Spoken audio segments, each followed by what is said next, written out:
Hi everyone, I'm Jack the Rambling Raconteur, and I hope that we're all ready to leave the phenomenal world and enter into the sublime. Since I'm talking about The Secret History by Donna Tartt, a book I reread this month, one of the great campus novels, possibly the great dark academia novel, peerless in some respects there, and a book that rewards rereading. It rewards sustained rereading. Despite being published over 30 years ago, despite being on some level a murder mystery, it works. And I think it does that for a couple of reasons. One is that the book always spoiled itself. In the prologue, we're told who dies. We're told that our narrator was involved. So aspects that are usually part of a murder mystery, who was the killer? We know our narrator was there and that he might have been part of it. That's all out the window. There's not going to be some twist to wrap up and solve the mystery, and all the clues were laid out there. This is a book that's not unlike the Tragedies of Euripides, and I think very intentionally. In his tragedies, Euripides would often use a chorus or a character at the very beginning to just give a rundown on the plot and say, here's what's going to happen. Now pay attention to everything else. Appreciate the language, appreciate the style, appreciate the characterizations. Don't worry about the plot. And Tartt's doing that in part.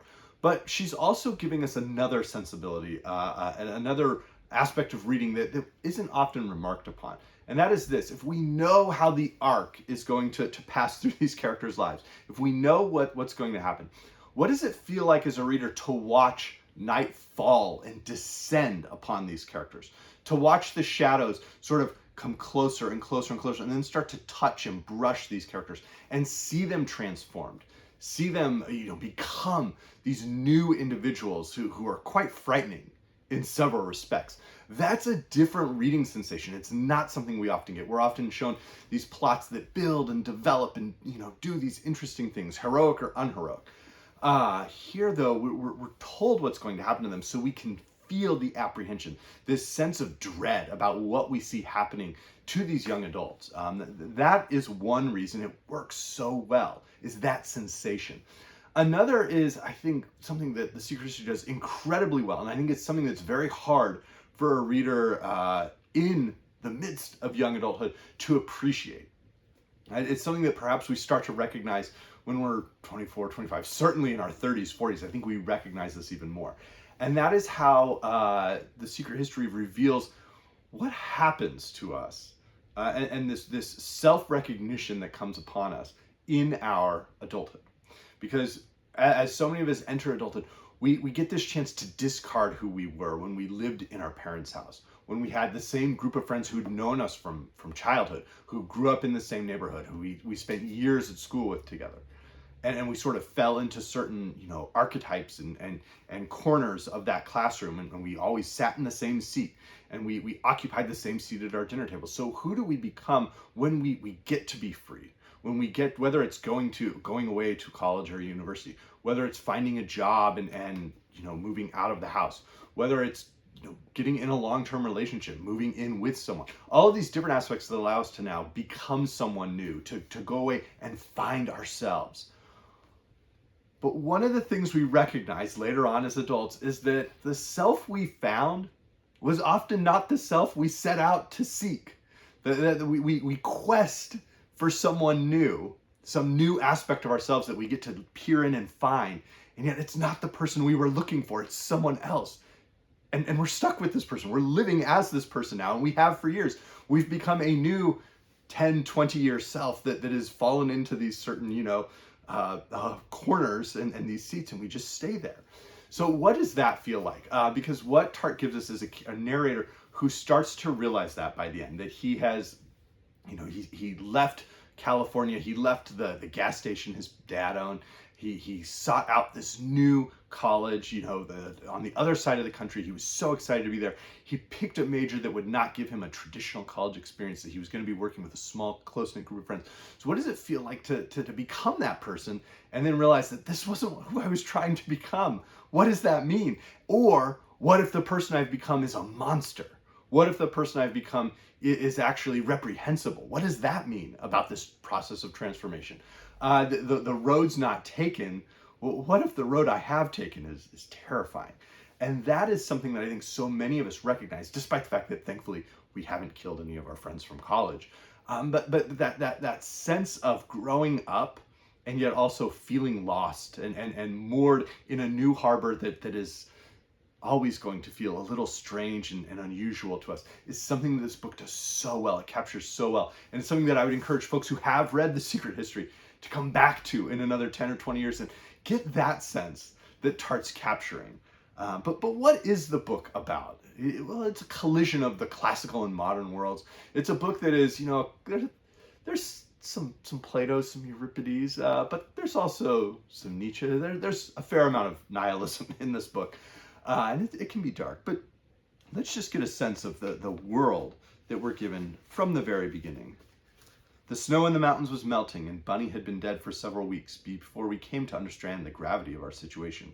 He'd been dead for 10 days before they found him, It was one of the biggest manhunts in Vermont history. State troopers, the FBI, even an Army helicopter. The college closed. The dye factory in Hampton shut down. People coming from New Hampshire, upstate New York, as far away as Boston. It is difficult to believe that Henry's modest plan could have worked so well despite these unforeseen events. We hadn't intended to hide the body where it couldn't be found. In fact, we hadn't hidden it at all, but had simply left it where it fell in hopes that some luckless passerby would stumble over it before anyone even noticed he was missing. This was a tale that told itself simply and well. The loose rocks, the body at the bottom of the ravine with a clean break in the neck, and the muddy skid marks of dug-in heels pointing the way down. A hiking accident. No more, no less, and it might have been left at that, at quiet tears and a small funeral. Had it not been for the snow that fell that night, it covered him without a trace, and 10 days later, when the thaw finally came, the state troopers and the FBI and the searchers from the town all saw that they had been walking back and forth over his body until the snow above it was packed down like ice. It is difficult to believe that such an uproar took place over an act for which I was partially responsible. Even more difficult to believe I could have walked through it, the cameras, the uniforms, the black crowds sprinkled over Mount Cataract like ants in a sugar bowl, without incurring a blink of suspicion. But walking through it all was one thing. Walking away, unfortunately, has proved to be quite another. And though once I thought I had left that ravine forest forever, on an April afternoon long ago, now I am not so sure. Now the searchers have departed, and life has grown quiet around me. I've come to realize that, well, for years I might have imagined myself to be somewhere else. In reality, I have been there the whole time, up at the top by the muddy wheel ruts in the new grass, where the sky is dark, and over the shivering apple blossoms, and the first chill of the snow that will fall that night is already in the air. He goes on to end that. I suppose at one time in my life I might have had any number of stories, but now there is no other. This is the only story I will ever be able to tell. And right there, as I said, we're told everything that feels so crucial to the plot of this book, and yet the sensibilities there, the description about up at the top by the muddy wheel ruts in the new grass, where the sky is so dark, over the shivering apple blossoms, and the first chill of the snow that will fall that night is already in the air. There are these beautiful descriptions of rural Vermont, this small college, Hampton College, up in Vermont, an expensive, exclusive, private liberal arts college, and so it conjures all of those wonderful, mysteries of traditional academia, truly an ivory tower off in the forest. But we're brought right back to the sense of a fate, that this is Papin's story. This is our narrator's story. And he's going to tell us what happened. Later on, we're introduced, of course, to their tutor, because Papin, having found that he wasn't happy at wanting to become a doctor or anything like that, has decided to transfer colleges. He's heading to this elite liberal arts college. He studied a little Greek, so he wants to keep studying that. Only the catch is there's like 5 kids studying Greek. They're all a very close-knit group. They don't really talk to or hang out with anybody else. And the professor is their only teacher. He teaches pretty much all their classes. And he's the one, Julian, who says, "All right, I hope we're all ready to leave the phenomenal world and enter into the sublime. He was a marvelous talker, a magical talker, and I wish I were able to give a better idea what he said.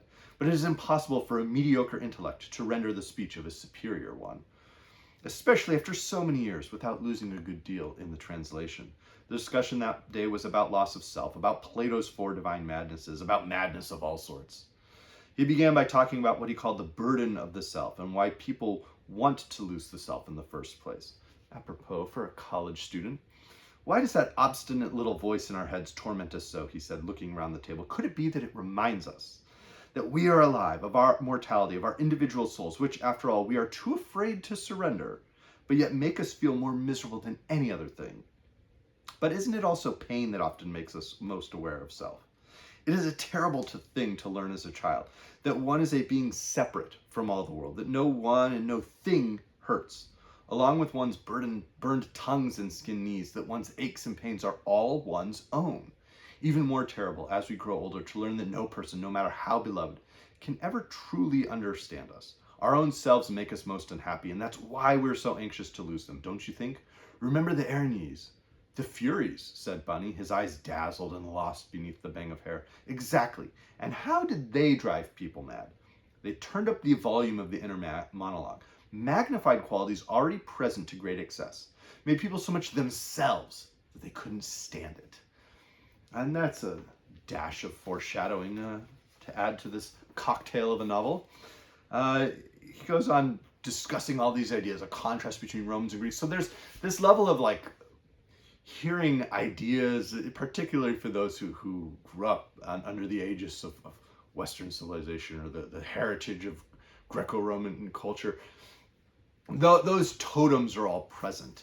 But we also get moments like this. I thought of the Bacchae, a play whose violence and savagery made me uneasy, as did the sadism of its bloodthirsty god. Compared to the other tragedies, which were dominated by recognizable principles of justice, no matter how harsh, it was a triumph of barbarism over reason. Dark, chaotic, inexplicable. We don't like to admit it, said Julian, but the idea of losing control is one that fascinates controlled people such as ourselves more than almost anything. All truly civilized people, the ancients no less than us, have civilized themselves through the willful repression of the old animal self. Are we in this room really very different from the Greeks or the Romans, obsessed with duty, piety, loyalty, sacrifice? All those things which are so, to modern tastes, so chilling. And seeing how the characters fall under this spell, how they discover this new world that is actually this very old world. They get back in touch with who they really are, though perhaps it could be dangerous to get too in touch with our true selves. All of these planks are laid out. This foreshadowing is laid out on the path of this novel. We already know which of the friends is going to die, and so it's interesting to see Tartt characterize that individual, to see how aspects of that character are quite reprehensible, are cruel, are just very, very crushingly mean and very intentional. And to see the plotting of that character, how he'll prank or humiliate someone. But to see other characters, to see, Henry in contrast to Bunny, and all the ways that our narrator feels a part of this group, yet always just distant enough so that we trust our narrator's voice just a little bit more. Later on, as the plot continues to build, we also get a sense of why this collision between classic and modern is so important. And he's talking about one of his assignments. He goes, the value of Greek prose composition, he said, the professor, was not that it gave one any particular facility in the language that could not be gained as easily by other methods, but that if done properly off the top of one's head, it taught one to think in Greek. One's thought patterns become different, he said, when forced into the confines of a rigid and unfamiliar tongue. Certain common ideas become inexpressible. Other previously undreamt of ones spring to life, finding miraculous new articulation. And that is perhaps a metaphor for the process of being able to become an adult, to find these new ideas that we can never really express to someone from a different generation, either older or younger. How just painful that can feel, the isolation that exists. And we see that with Papin, how he's part of the small classics club, in a sense, the students taking the courses together, but he's also he's living in the dorm. He's part of this world of other students, and he goes to a few of the parties. He sees both worlds, and he's rejecting elements of each. He's embracing elements of each.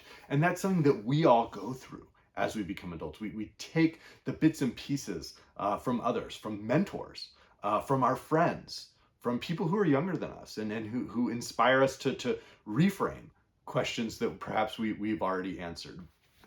And so there is this sense that really is just quite reflective and elegiac within the book, and that I think is very powerful. And I think it works quite well. Now, I think there's a fascinating element as well. And I don't know if Tartt was intending this, but I think it's a crucial element within the book. And that is this idea from the perspective of Julian, the teacher, whose mind we don't really get to see much of it. It's interesting to see how he responds to the crucible that each character is thrust into. And it's interesting to see how he responds and how each of the friends in our narrator responds. Who feels guilt, who feels remorse, who feels the furies following and falling upon their shoulders, not unlike Orestes in the Oresteia, who is driven to become someone totally new. But one of the really crucial elements of Julian is the idea that I think so many of these characters wonder, like, oh, could I be the Alexander to Julian's Aristotle? Famously, Alexander and the other youth of the Macedonian aristocracy were tutored by Aristotle in the 4th century. And they think of themselves perhaps as the modern Alexanders and Julians, their Aristotle. He's going to teach them and guide them to be this. But I think there's a different famous philosopher and student pairing that is perhaps more appropriate. And it's never quite laid out, but it's the one that I find rereading this book and rereading Plato. That is Socrates and Alcibiades, or Alcibiades. The idea that Socrates, if you've never read Alcibiades 1 or First Alcibiades, highly recommend it. I'll be doing a video on that soon after this rereading. But Socrates in the Alcibiades dialogue, it talks about how he feels like he needs to be Alcibiades' tutor. And Alcibiades has the chance to be the best man in Greece, the best man in Europe, perhaps the best man in the world.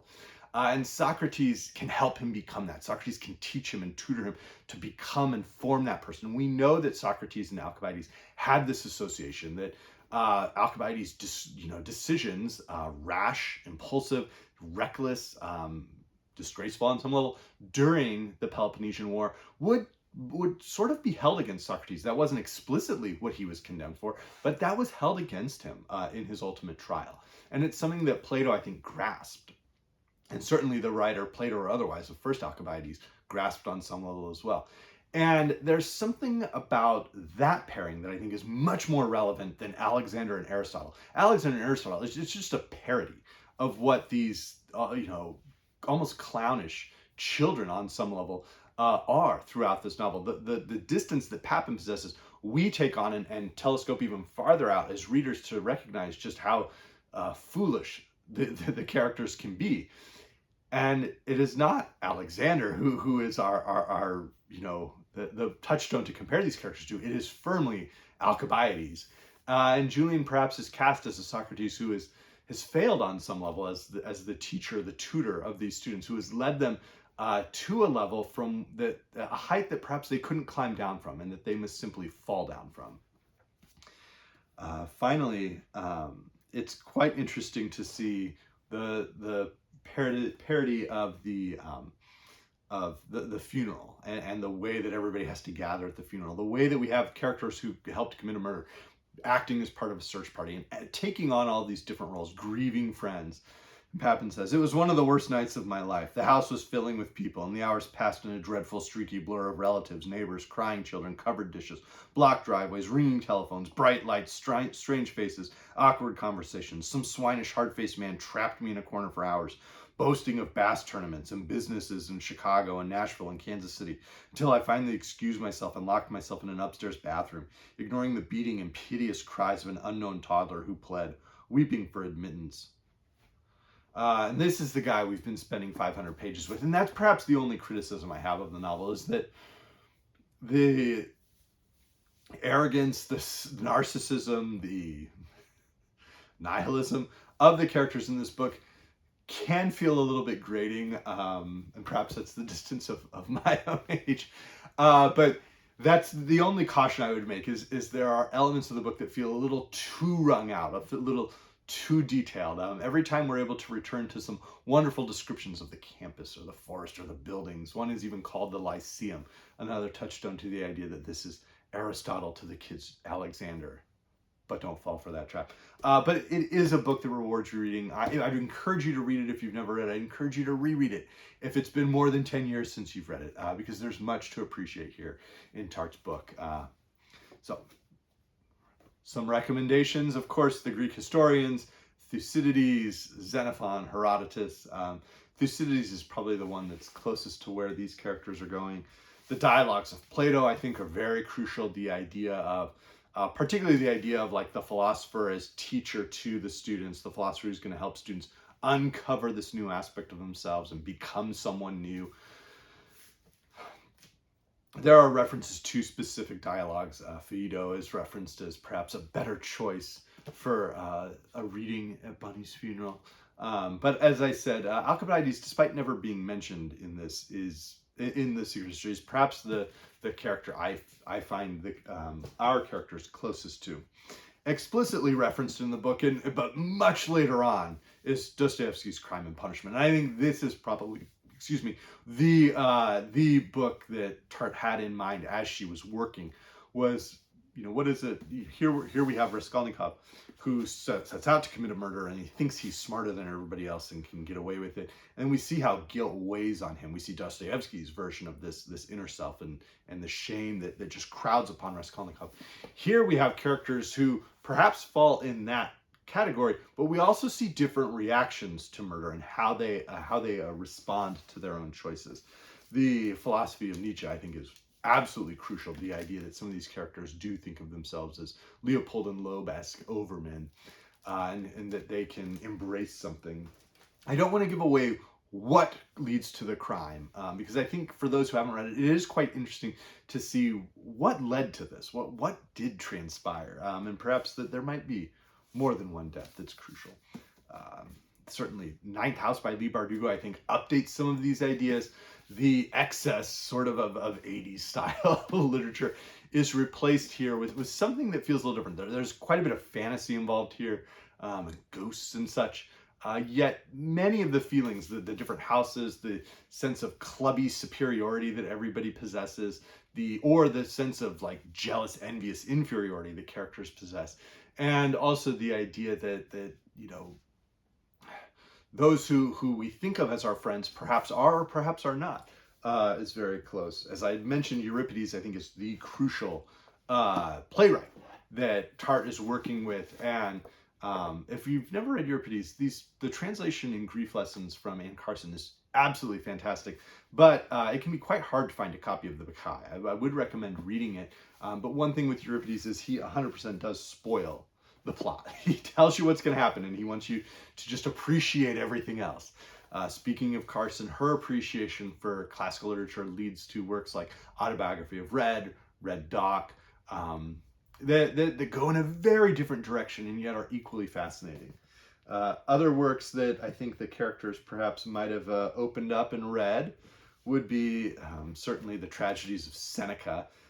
Latin literature isn't mentioned nearly as much as Greek, but it's also telling that towards the end we have someone who makes a turn towards Jacobean tragedy. Webster, John Ford, Cyril, Tourneur, just absolutely fantastic 17th century tragedies that feel very close to Seneca, that draw on that sense of like, this is not going to end well. And not just because it's a tragedy, but these playwrights aren't interested in happy endings or heroic, noble deaths and courageous deaths. That's gone by the wayside. This is a greedy, avaricious, unpleasant world that we inhabit, and that's what these characters embrace.